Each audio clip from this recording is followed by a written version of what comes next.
Praise అలాడ్. దేవుని పరిశుద్ధ నామానికి మహిమ కలుగునుగాక.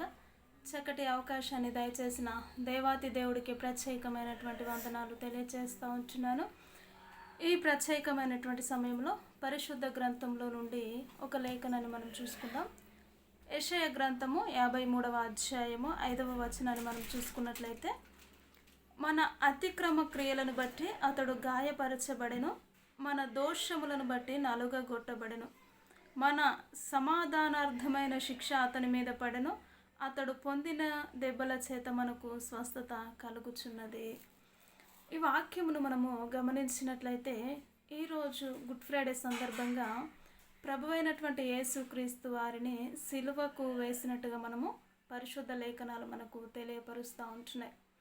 కాబట్టి అయితే ఈ యొక్క వచనాన్ని మనం చూసినట్లయితే, ఎవరి నిమిత్తము యేసుక్రీస్తు వారు సిలువలో వేయబడ్డారు, ఎవరు చేసిన పాపములను బట్టి ఆయన మరణానికి అప్పగించుకోవలసిన పరిస్థితి వచ్చింది, ఎవరు చేసిన ఆ దోషములను ఆ బంధకములను బట్టి యేసుక్రీస్తు వారు సిలువలో బలి అయినారు కదా.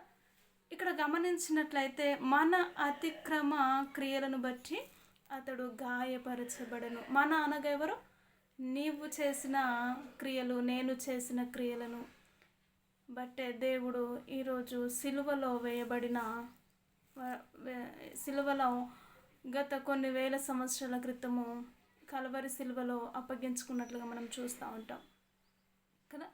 కాబట్టి ఈ దినాన్ని మనము ఎలా తీసుకోవాలని మనము గమనించినట్లయితే, యేసుక్రీస్తు వారి లోకానికి వచ్చారు.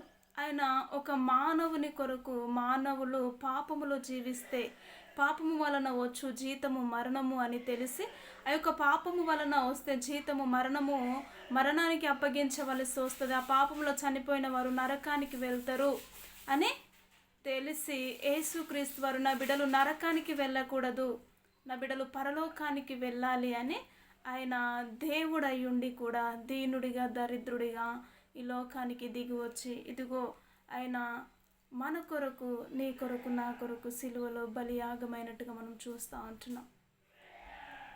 ఎవరి అతిక్రమ క్రియలను బట్టి? నీవు చేసిన అతిక్రమ క్రియలను బట్టి, నేను చేసిన అతిక్రమ క్రియలను బట్టి దేవుడు ఈరోజు ప్రాణాన్ని నీ కొరకు, నా కొరకు పెట్టినట్టుగా మనం చూస్తాం కదా.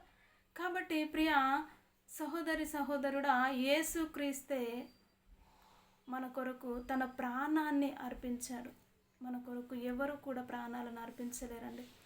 తన చివరి రక్తపు బిందువు వరకు కూడా ఎవరు మన కొరకు కార్చలేరు. కానీ దేవుడు నీ కొరకు, నా కొరకు కార్చాడు. ఎందుకంటే నిన్ను నన్ను అంతగా ప్రేమించాడు కాబట్టి. నీ పాపములను, నీ దోషములు నిన్ను పరలోక రాజ్యానికి తీసుకువెళ్ళలేవు. కాబట్టి యేసయ్య తన రక్తము ద్వారా, తన పరిశుద్ధమైనటువంటి రక్తము ద్వారా విమోచన క్రయధనముగా నిన్ను నన్ను కడిగి పరలోక రాజ్యానికి వెళ్ళడానికి ఆయన మన దోషములను బట్టి, మన అతిక్రమ క్రియలను బట్టి ఆయన మరణించవలసి వచ్చింది. కాబట్టి మనము గమనించవలసింది ఏంటంటే, నిజముగా దేవుడు మన కొరకు మరణించాడు. ఆయన రాజు అయ్యుండి కూడా అధీనుడిగా ఈ లోకానికి వచ్చాడు.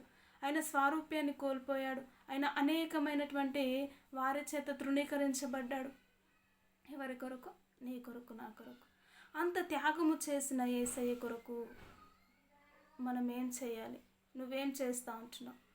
సరైనటువంటి మార్గంలో నువ్వు నడుచుకుంటున్నావా? ఆయనకి ఇష్టానుసారముగా నువ్వు జీవించగలుగుతున్నావా? ఆయన ఇష్టానుసారమైనటువంటి జీవితంలో నువ్వు బ్రతకగలుగుతూ ఉంటున్నావా? ఒక్కసారిగా మనల్ని మనము పరిశీలన చేసుకోవాలి. ఈరోజు సిలువను గూర్చిన వార్త నశించిపోతున్న వారందరికీ వెర్రితనముగా కనపడుతుంది. రక్షించబడిన నీకు, నాకు దేవుని శక్తి అయి ఉంటుంది. కాబట్టి ఆ దేవుని శక్తిని అనేకులకు ప్రచురపరిచే విధముగా నశించిపోతున్న వారి ఎడల మనము కూడా దేవుని సువార్త వాళ్ళకు మూర్ఖుల వలె కనపడుతున్నప్పటికీ కూడా వారిని దేవుడు మార్చడానికి సిద్ధముగా ఉన్నాడు. వారందరి కొరకు మనము ప్రార్థించే వారమై ఉన్నాం. దేవుని సన్నిధిని వాళ్ళకు పరిచయం చేసే విధముగా మన జీవితంలో ఉండులాగున ప్రార్థన చేసుకుందాం.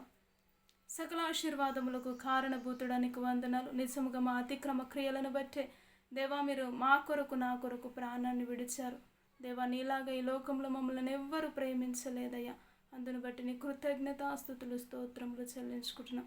నిత్యమైనటువంటి నీ కృపచేతను మీరు వాత్సల్యతను చూపించి నడిపించి బలముగా నీ సన్నిధిలో ఉండగలిగిన కృపను మీరే దయచేయమని యేసుక్రీస్తు ఉన్నతమైనటువంటి నామములో ప్రార్థించి అడిగి వేడుకుంటున్నాము తండ్రి. ఆమెన్. Praise the lord.